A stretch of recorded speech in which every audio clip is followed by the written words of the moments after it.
Hello दोस्तों, स्वागत है आपका फ्री यूनिक क्लासेस में। दोस्तों, इस वीडियो में हम बात करने वाले हैं त्रिकोणमिति की।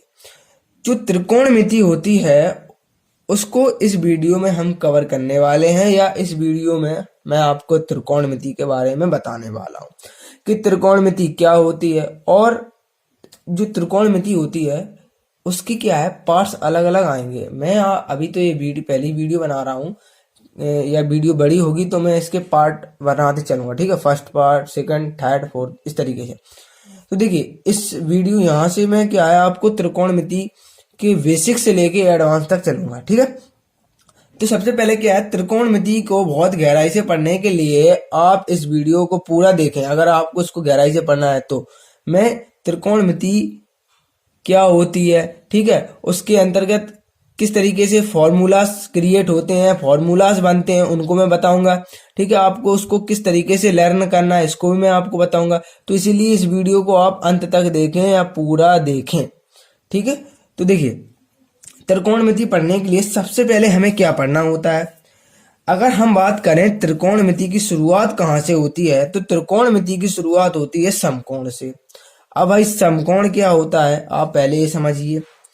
समकोण, ठीक है, इसको कहते हैं हम समकोण। समकोण त्रिभुज।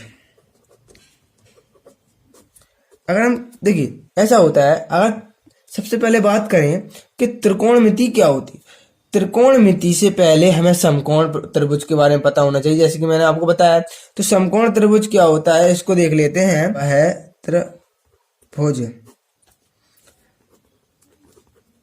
जिसका एक कोण 90 अंश का होता है, 90 डिग्री या 90 अंश का होता है, उसे हम समकोण त्रिभुज कहते हैं। अब देखिए, इसको ही हम क्या कहते हैं, समकोण त्रिभुज कहते हैं। देखिए, इसको ही हम क्या कहते हैं, समकोण त्रिभुज कहते हैं। समकोण त्रिभुज क्या होता है, वह त्रिभुज जिसका एक कोण 90 अंश या 90 डिग्री का होता है, उसे ही हम क्या कहते हैं, समकोण त्रिभुज कहते हैं। तो समकोण त्रिभुज यहाँ पर देखिए, समकोण त्रिभुज यहाँ पर 90 अंश बनता है इस तरीके से। इसको कहते हैं, इंग्लिश में कहते हैं राइट एंगल ट्राइंगल। अब देखिए, समकोण त्रिभुज हो गया। अब त्रिकोणमिति किसे कहते हैं इसको भी हम जान लेते हैं। देखिए, त्रिकोणमिति के अंतर्गत हम क्या पढ़ते हैं ये समझिए। त्रिकोणमिति के अंतर्गत हम समकोण त्रिभुज की भुजाओं के बारे में, या समकोण त्रिभुज की भुजाओं तथा उसके कोणों के अध्ययन को ही हम त्रिकोणमिति कहते हैं। इस तरीके से आप इसकी डेफिनेशन बना सकते हैं या बता सकते हैं। तो समकोण त्रिभुज के बाद हम बात कर लेते हैं त्रिकोणमिति। अब देखिए, त्रिकोणमिति क्या होती है इसको भी मैं आपको बता रहा हूं कि समकोण जो त्रिभुज है, समकोण त्रिभुज के कोण तथा भुजाओं के अध्ययन को त्रिकोणमिति कहते हैं। इस तरीके से आप इसको भी डिफाइन कर सकते हैं। अब देखिए, समकोण त्रिभुज में भुजाएं कौन कौन सी होती हैं ये भी समझ लीजिए। ए मान चलिए ए है, ए बी है एंड ए सी है। ठीक है, ये हो गया हमारा समकोण त्रिभुज। अब ये हमारा त्रिकोणमिति, मैंने आपको जैसे बताया त्रिकोणमिति क्या होता है ये मैंने आपको बता दिया है। समकोण त्रिभुज क्या था ये भी मैंने आपको बता दिया है। अब चलिए, समकोण त्रिभुज, ठीक है, समकोण त्रिभुज तो ये है। अब कुछ इसकी भुजाएं समझिए। समकोण त्रिभुज, देखिए समकोण त्रिभुज है तो इसमें एक कोण ले लेते हैं थीटा। ठीक है, एक थीटा मान के चलते हैं, ये थीटा है हमारा, क्या है, थीटा। थीटा एक अनुपात होता है। ठीक है, थीटा से क्या हम एक अनुपात बना सकते हैं। अब देखिए फ्रेंड्स, क्या मान के चलते हैं, जो थीटा होता है, आप देखिए आपने पढ़ा भी होगा या आप जानते होंगे कि जो थीटा के सामने वाली भुजा को क्या कहते हैं। थीटा थीटा जो होता है उसके सामने वाली भुजा को हम कहते हैं लंब, लंब कहते हैं। और जो कोण होता है 90 अंश का कोण होता है और उसके सामने वाली भुजा 90 अंश के मतलब समकोण कोण, जो समकोण होता है मतलब 90 एंगल के सामने वाली भुजा को हम क्या कहते हैं, कर्ण कहते हैं, कर्ण कहते हैं। अब देखिए ये हो गया हमारे थीटा के सामने लंब और कोण मतलब 90 अंश के सामने कर्ण भुजा हो गई, तो ये क्या हो गया हमारा आधार। इस तरीके से आप समझ सकते हैं इसको। अब देखिए फ्रेंड्स, अब और क्या मैं आपको बताऊं कि अगर आप ऐसे नहीं समझ पा रहे हैं इसको दूसरे तरीके से अगर आपको कहीं लिखा मिल जाए, कैसे दूसरे तरीके से इसको हम कैसे कहते हैं, देखिए एक होती है, तो देखिए फ्रेंड, अगर थीटा के सामने वाली भुजा को एक और नाम से जानते हैं जिसे हम कहते हैं सम्मुख, सम्मुख भुजा, ठीक है, सम्मुख भुजा।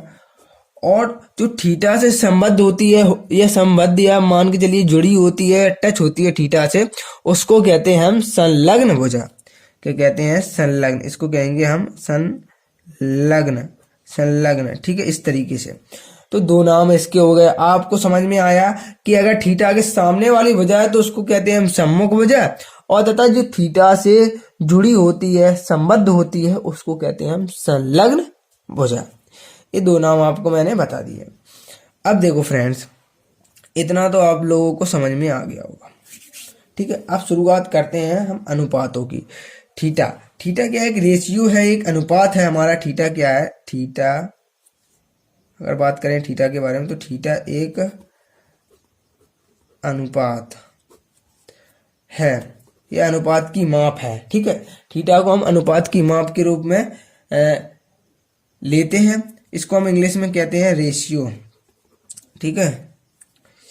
अब देखिए समझिए फ्रेंड्स, अगर रेशियो क्या बना है, रेशियो बना है, कुछ रेशियो होते हैं, कुछ अनुपात होते हैं जो कि पहले ही से निर्धारित हैं, जिन्हें हम कहते हैं साइन, ठीक है। दूसरा हो गया हमारा कॉस, तीसरा हो गया हमारा टेन। इस तरीके से ये क्या होते हैं, हमारे कुछ रेशियो होते हैं जो कि पहले से निर्धारित हुए हैं। और इसके बाद होता है कोसेक, इसके बाद होता है हमारा सेक, और इसके बाद होता है हमारा कॉट। इस तरीके से अब समझिए फ्रेंड्स, अब जो रेशियो होते हैं जो कि पहले से हमारे निर्धारित हैं, तो अब इसको करेंगे कैसे, इसको भी मैं आपको बताऊंगा, या इनका मतलब क्या होता है, ये रेशियो निकलते कैसे हैं, बनते कैसे हैं, इसको समझेंगे। बात समझ के चलिए कि sine theta, sine theta, sine theta का मतलब क्या होगा या क्या होता है साइन थीटा, इसको समझेंगे। देखिए अगर मैं कहूँ कि साइन थीटा अनुपात बना कैसे, अनुपात, अनुपात का मतलब बना कैसे, अनुपात देखिए, अनुपात अगर मैं मान के चलूँ, अगर मैं कहूँ, मैं एक बात कहूँ आपसे कि मैं कह दूं कि जी बताइए लंब अपॉन कर्ण, ये दोनों दो भुजाओं को मैंने अनुपात कर दिया। अब मैंने कहा कि ये दो भुजाओं के अनुपात को हम क्या नाम रखें, तो लंब बटे कर्ण। अगर लंब के बटे में कर्ण है तो इन दो लंब के बटे में यदि कर्ण है तो इसको हम कह देंगे साइन थीटा, ठीक है। इसी तरीके से अगर आधार बटे कर्ण होगा, अगर मैंने कहा कि आधार बटे कर्ण है तो इसको भाई क्या कहेंगे, तो इसको हमने कह दिया कॉस थीटा। और फिर इसके बाद मैंने कहा लंब बटे, अगर आधार है, लंब बटे आधार है तो इसको हम क्या कहेंगे, तो इसको हमने कह दिया टेन थीटा। तो यही तो होते हैं अनुपात। अनुपात का मतलब क्या है, दो भुजाओं का अनुपात अगर हमने ले लिया, ठीक है, कोई भी दो भुजाएं उठा के ले ली हमने कह दिया कि लंब बटे आधार, लंब बटे आधार को हम क्या कहेंगे, लंब बटे आधार को हमने कह दिया टेन थीटा, लंब बटे आधार। और अगर मैं कहूँ, अगर देखिए आपने इतने तो पढ़ लिया, मैंने कह दिया लंब बटे आधार को हमने कह दिया टेन थीटा, आधार बटे कर्ण को हमने कॉस थीटा कह दिया, लंब बटे कर्ण को हमने साइन थीटा कह दिया। अगर कोई कहे बताइए कर्ण बटे आधार को क्या कहेंगे, तो सिंपली क्या है, कर्ण बटे आधार। देखिए जो कर्ण है बटे में आधार। अब तो इसको उल्टा कर देंगे, इसका व्युत्क्रम, व्युत्क्रम क्या होता है या उसका उल्टा क्या होता है, इसका उल्टा होता है सेक थीटा। ठीक है, तो ये कहाँ से बन गए, ये अनुपात होते हैं। अगर समकोण त्रिभुज की को किन्हीं भी दो भुजाओं का अनुपात लें तो पहले तो 3 अनुपात फिक्स हैं। तीनों अनुपात कौन कौन से फिक्स हैं कि लंब बटे कर्ण होगा तो वहां पास साइन थीटा बनेगा, अगर आधार बटे कर्ण है तो वो कॉस थीटा बनेगा, और लंब बटे आधार तो टेन थीटा बनेगा। तो ये 3 मेन होते हैं, और उसके बाद इसके व्युत्क्रम को उल्टा करने पर जो बनते हैं उन्हें हम इनके नाम से जानते हैं, कोसेक थीटा, सेक थीटा और कॉट थीटा। अगर आपको ये कठिन लग रहा होगा तो समझ लीजिए, एक फॉर्मूला पढ़ा होगा आपने, LAL अपॉन KKL। ठीक है, लाल बटे काका का मतलब यही होगा कि इनमें क्या है, भुजाओं का अनुपात है कि लंब बटे कर्ण को हमने साइन थीटा कह दिया। ठीक है, इन दोनों को हमने कह दिया साइन थीटा। ठीक है, इसको कह दिया आधार बटे कर्ण को हमने कॉस थीटा कह दिया। ठीक है, लंब बटे आधार को हमने टेन थीटा कह दिया। इस तरीके से यदि इसको उल्टा करके कहें, अगर हम कहें कि कर्ण बटे आधार को क्या कहेंगे तो हम क्या कह देंगे कि कोसेक थीटा, और इसको कर्ण बटे आधार को क्या कहेंगे, कर्ण बटे आधार। ठीक है, कर्ण बटे आधार, कर्ण बटे आधार को हम कह देंगे सेक थीटा, और आधार बटे लंब, आधार बटे लंब को क्या कह देंगे हम, कॉट थीटा। इस तरीके से तो अनुपात, समकोण त्रिभुज की भुजाओं के अनुपात, जो भुजाओं के अनुपात से बने कोण या भुजाओं के अनुपात, भुजाओं के जो अनुपात होता है उनसे क्या बन जाते हैं, हमारे साइन, कॉस और टेन बन जाते हैं। इस तरीके से तो ये हमारे क्या बन गए, रेशियो बन गए। तो आपको क्या है, इतना फॉर्मूला क्या है आपको समझ में आ गया होगा। तो फ्रेंड्स, अगर आपको इतना समझ में आया, और आप ये फॉर्मूले को जरूर याद कर लेना, पहले तो आपको इतना समझ में आ गया है कि नहीं, आप ये बताइए।